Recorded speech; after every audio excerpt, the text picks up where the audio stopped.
사도행전 2장 1절에서 4절 말씀을 제가 읽어 드리겠습니다. 사도행전 2장 1절에서 4절 말씀입니다. 오순절 날이 이미 이름에 그들이 다같이 한 곳에 모였더니 호련히 하늘로부터 급하고 강한 바람 같은 소리가 있어 그들이 앉은 온 집에 가득하며 마치 불의 혀처럼 갈라지는 것들이 그들에게 보이어 각 사람 위에 하나씩 임하여 있더니 그들이 다 성령의 충만함을 받고 성령이 말하게 하심을 따라 다른 언어들로 말하기를 시작하니라. 아멘. 사도행전의 말씀을 좀씩 한 달에 한 번씩 묵상을 하고 있습니다. 사도행전은 교회의 역사고 오늘 성경에서 나오고 있는 성령이라는 성령 하나님의 역사라고 합니다. 그래서 사도행전을 혹자들은 성령행전이다 라고 말씀들도 하고 있습니다. 제자들이 예수님이 승천하신 이후에 예수님의 명령대로 예루살렘을 떠나지 않고 같이 더불어 모여서 기도하고 있었습니다. 오늘 성경에 보니까는 오순절 날이라 라고 표현을 하고 있어요. 오순절 날은 어떤 날이냐면 이스라엘의 유월절 새해가 시작하고 나서 오순 50일쯤이 지난 날입니다. 아마 성경으로 친다면 우리가 7월 첫째 주에 드리는 맥추감사절 같은 그 즈음이에요. 그날에 이르러서 드디어 놀라운 사건이 일어나게 되어집니다. 제자들은요 예루살렘을 떠나지 않고 오히려 마띠아를 제비 뽑아서 12명의 사도로 다시 세우고 난 이후에 같이 더불어 모여서 예루살렘에 기도하고 있었어요. 예수님이 죽기 직전 종교 지도자들이 예수님과 그 무리들을 혹 죽이려 할까, 혹 그들을 위협을 가할까, 예수님을 모른다고 배반했고 도망했던 제자들은 온데간데 없이 종교자들의 위협, 그리고 술수, 관계, 협박을 넘어서는 담대한 믿음을 가지고 예수님의 명령대로 더불어 기도하고 있었을 때 오늘 사건이 일어나는 것입니다. 성령의 오심 사건을 오늘 성경은 2절, 3절 기록을 하고 있습니다. 저는 이 사건을 볼 때마다 참 멋있었다 라는 시각적인 효과를 좀 보여줬으면 하는데 쉽지는 않습니다. 제가 읽어드릴게요. 호련히 하늘로부터 급하고 강한 바람 같은 소리가 있어 그들이 앉은 온 집에 가득하며 마치 불의 혀처럼 갈라지는 것들이 그들에게 보여 각 사람 위에 하나씩 임하여 있다라고 성경에서 말씀을 하고 있습니다. 하늘에서 불 같은 것이 내려오고 각 사람 위에 불 같은 것이 보였어요. 성령님이 그렇게 임하셨다라고 성경에서 기록을 하고 있습니다. 예수님은요 제자들과 같이 생활을 하시면서 이미 제자들에게 말씀하셨어요. 내가 너희를 떠나야 할 것이고 내가 떠나야만 성령님께서 오셔서 너희들을 도우시고 보호하시고 힘이 되실 것이라고 약속을 하셨습니다. 그 사건이 오늘 사도행전 2장 1절에서 4절 말씀에서 일어난 것입니다. 이 성령 사건은요 교회들마다 조금씩 해석의 차이에 따라서 구분되는 부분이 있어요. 저희가 속한 교단의 장로교 신학은 성령의 대강림이라고 해요. 성령의 오심 사건을 이때 한 번이다, 단번에 이루어진 사건이고 우리와 여전히 함께 하신다라고 우리는 믿음으로 고백을 하고 있습니다. 저도 그 말씀에 동의를 해요. 그런데 오순절 계통의 교회들, 순복음교 같은 경우는 성령님이 매번 오시는 거예요. 기도할 때마다 우리가 뜨겁게 기도할 때 성령께서 오십니다라고 하면서 그것을 강조를 해요. 물론 그들이 성령님이 함께 하신다는 걸 부정하는 것은 아닙니다. 하지만 매번 기도를 하면서 그들이 다시 한번 불같이 뜨거운 믿음을 요구하는 그런 신학이 있어요. 신학적 논쟁이 있어요. 성령이 이때 한번 오신 것이다. 아니 끊임없이 계속해서 오신다라고 논쟁을 했지만 분명한 것은 저는 그렇게 믿습니다. 성령님께서 오셔서 우리와 함께 하신다는 거예요. 그리고 그 성령 하나님께서 우리를 도우시고 우리의 힘이 되어주시고 우리의 변론자가 되신다는 것입니다. 저는 바다교회가 이 성령님이 함께 하신다는 믿음의 고백, 그리고 그 고백 위에서 감동과 감격이 있기를 기도합니다. 그 성령 하나님께서 우리의 진정한 힘이 되시기 때문입니다. 왜냐하면 교회는요, 이 성령 강림, 성령의 오심과 그의 임재하심을 고백하는 믿음의 공동체가 그 고백 위에서 교회가 시작했기 때문입니다.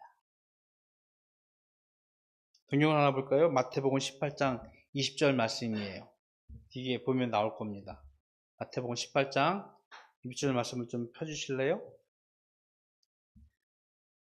같이 한번 읽읍시다. 시작! 두세 사람이 내 이름으로 모인 곳에는 나도 그들 중에 있느니라. 아멘. 예수님이 하신 말씀이에요. 두세 사람이 있는 곳에 내 이름으로 모였다면 내가 그곳에 있을 것이다. 교회는요, 그냥 친구들까지 모여서 놀고 먹고 지내는 시간, 즐거운 시간을 보는 것은 아니에요. 물론 그런 일도 하지만 제일 중요한 것은 예수님의 이름으로 모인 곳, 그리고 그 믿음의 고백 위에서 성령님이 함께 하시는 곳, 그것이 교회입니다.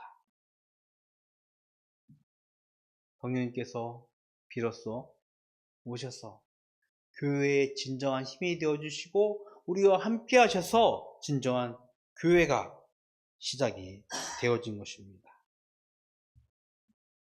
우리는 이 성령님을 모시고 비록 친구들이 모였고 가족들이 모였지만 예수님 때문에, 성령님 때문에 하나님의 교회가 되었다는 사실을 우리가 선포할 수 있는 것입니다. 그리고 그 성령을 믿음의 주로 고백하면서 세상과 구별된 하나님의 교회가 되어지는 것입니다. 신약의 복음서에 보면 예수님을 만난 사람들이 변화가 일어나기 시작했어요. 아픈 사람들이 낫기도 하고 귀신이 내쫓기도 하고요. 심지어 생명이 부활되어지는, 죽은 사람이 살아나는 회복의 역사, 그런 변화가 있었어요. 그런데 오늘 성령을 받은 제자들에게 교회 위에 또 다른 변화가 일어났습니다. 4절을 같이 한번 읽어볼까요? 앞에 다시 4절이요. 4절을 한번 읽어봅시다. 시작! 그들이 다 성령의 충만함을 받고 성령이 말하게 하심을 따라 다른 언어들로 말하기를 시작하니라. 아멘. 성령의 충만을 받고 성령의 말하심을 따라서 다른 언어들로 말하기를 시작했다라고 성경에서 기록을 하고 있어요. 당시 예루살렘은 정치 또 종교의 중심지였습니다. 그래서 각 지방의 많은 사람들이 그곳에 모였어요. 심지어 이스라엘을 떠난 많은 디아스포라 유다인들이 예루살렘에 방문을 하고 그곳에서 잠시 머물고 있었습니다. 그런데 교인들이요, 예수님을 믿는 사람들이 기도하면서 성령을 받고 그들이 말하기를 시작하는데, 성경에서는 어떻게 표현하고 있냐면은 저희들이 갈릴리 사람들, 즉 이스라엘의 북쪽에 있는 사람들인데 당시 아람어를 사용하는 사람들인데 신기하게도 이스라엘 밖에 외부에 있는 저 멀리 있는 지역에, 소아시아의 각 근동 아시아의 지역에 말을 하기 시작하는 거였어요. 지금으로 말한다면은 우리는 한국어를 사용하잖아요. 그런데 영어도 전혀 안 배운 사람이 영어를 말하기 시작하는 거예요. 중국어를 말하기 시작해요. 일본어를 말하기 시작해요. 러시아를 말하기 시작해요. 프랑스어, 스페인어, 독일어, 각기 다른 말로 말하기 시작하는 거예요. 그래서 그들이 하는 말을 알아듣기 시작하는 거야. 너무나 놀랍고 신기한 장면이었어요. 어떻게 저희들이 우리의 말을 할 것인가? 갈릴리 사람들인데, 유대 사람들인데 왜 그들이 우리의 말을 할 것인가라고 하면서 그 신기한 장면을 보고 놀라는 모습이 있습니다. 창세기 11장에는 우리가 너무나 잘 알고 있는 바벨탑 사건이 있어요. 인간의 오만으로 높은 탑을 쌓기 시작합니다. 우리가 저 하늘까지 닿아서 하나님과 같이 되자.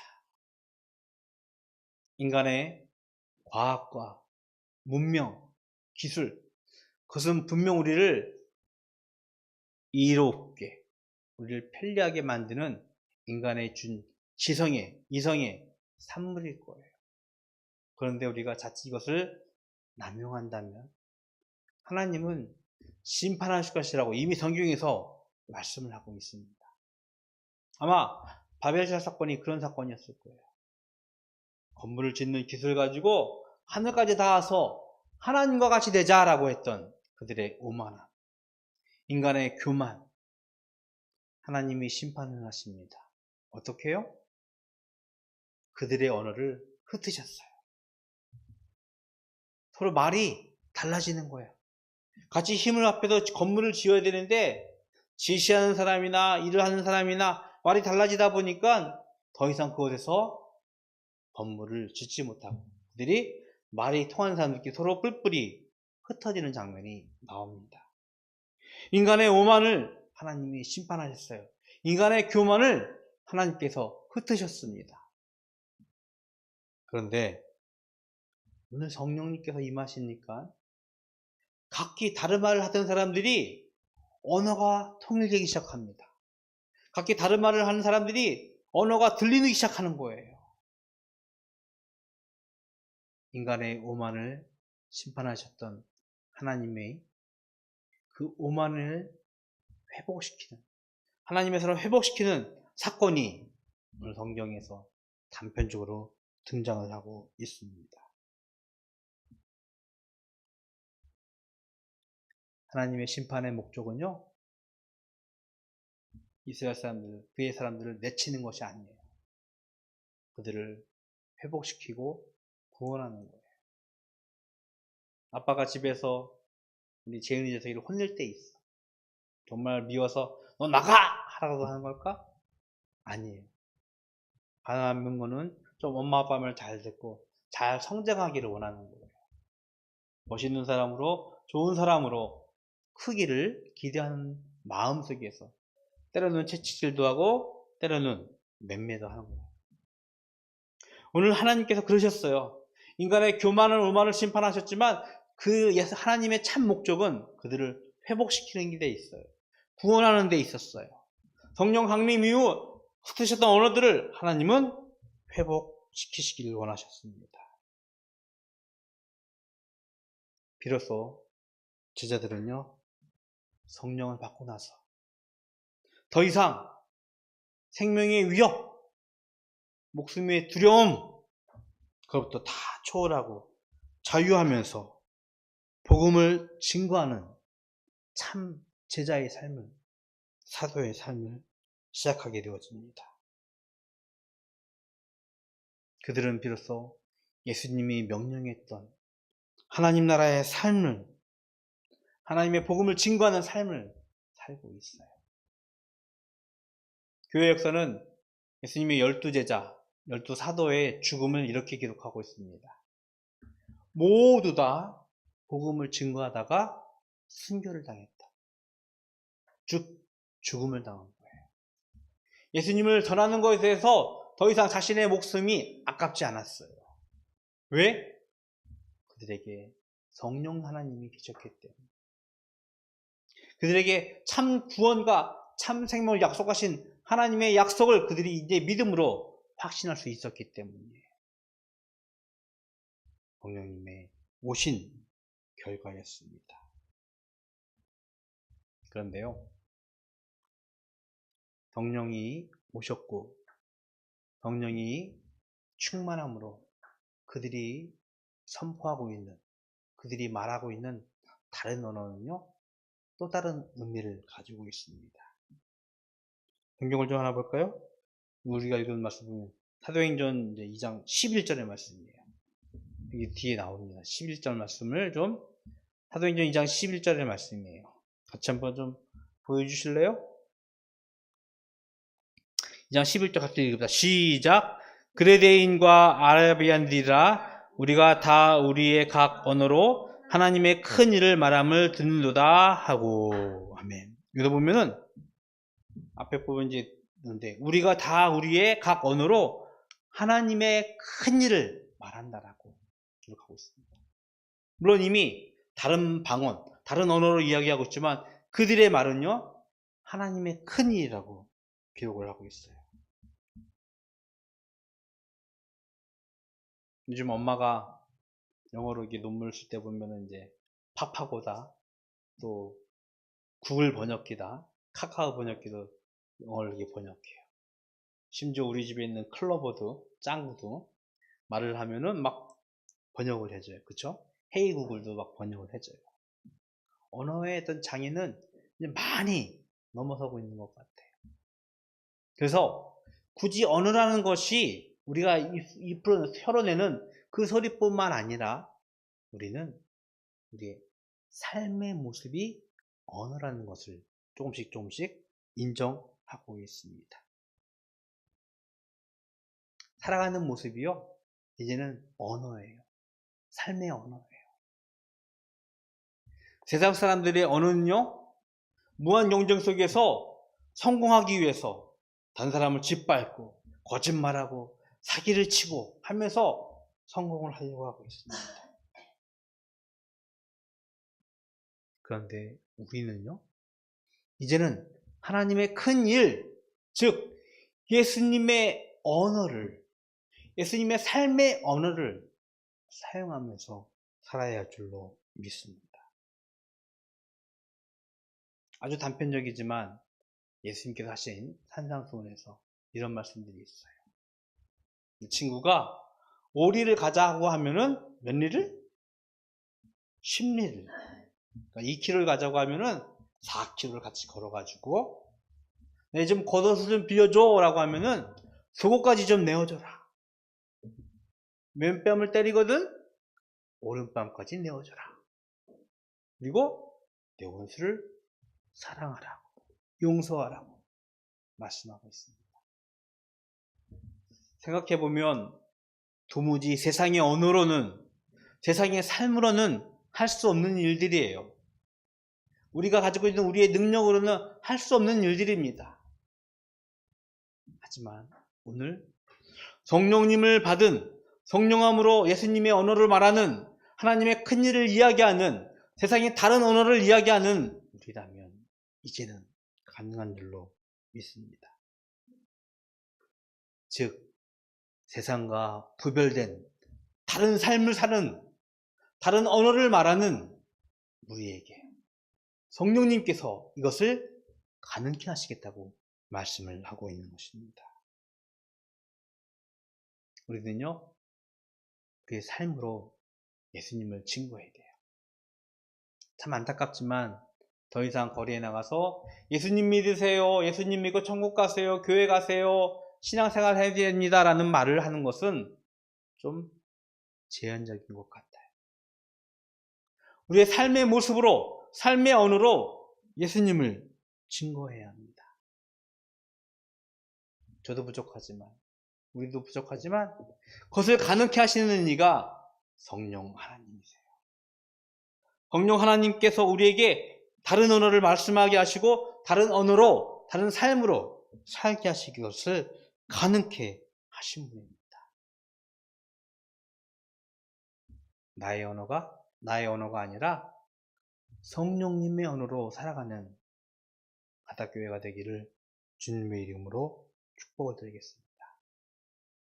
성공, 명예를 꿈꾸는 세상의 언어가 아니라 사랑과 겸손과 희생과 헌신의 세상과 다른 언어, 즉 성령의 언어, 예수님의 언어로 살아가는 여러분이 되기를 주님의 이름으로 축복을 드리겠습니다. 이것이 바닷교회가 꿈꾸고 있는 바르고 다른 삶이에요. 바르고 다른 믿음의 예수님 공동체예요.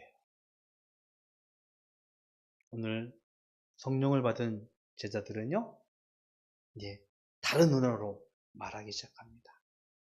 이제 성령님과 함께하는 우리 바다교회는요, 세상의 성공, 명예를 위한 세상의 언어가 아니라 사랑하고 희생하고 겸손하고 바로 하나님의 말씀을 삶으로 살아가는 그런 다른 언어를 말하는 교회가 될 줄로 믿습니다. 이번 한 주도요, 예수님의 언어로 학교에서, 가정에서, 또 직장에서 승리하는 한 주가 되기를 주님의 이름으로 축복을 드리겠습니다. 기도하겠습니다. 참 좋으신 하나님, 감사합니다. 예루살렘의 제자들이 성령을 받은 이후 드디어 다른 언어들로 살기 시작했습니다.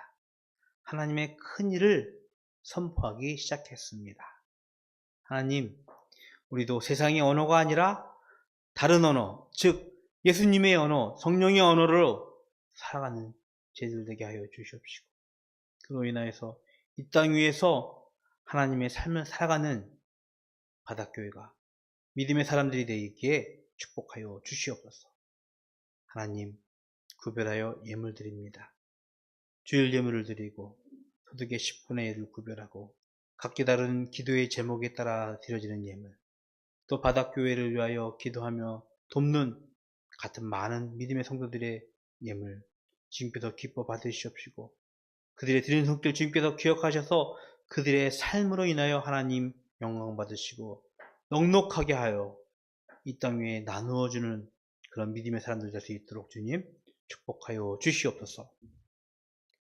지금은 우리 주 예수 그리스도의 은혜와 하나님 아버지의 사랑하심과 성령님의 교통하심이 다른 언어로 예수님의 언어로 살기로 소원하는 모든 성도들 머리 위에 영원토록 함께 있을지어다.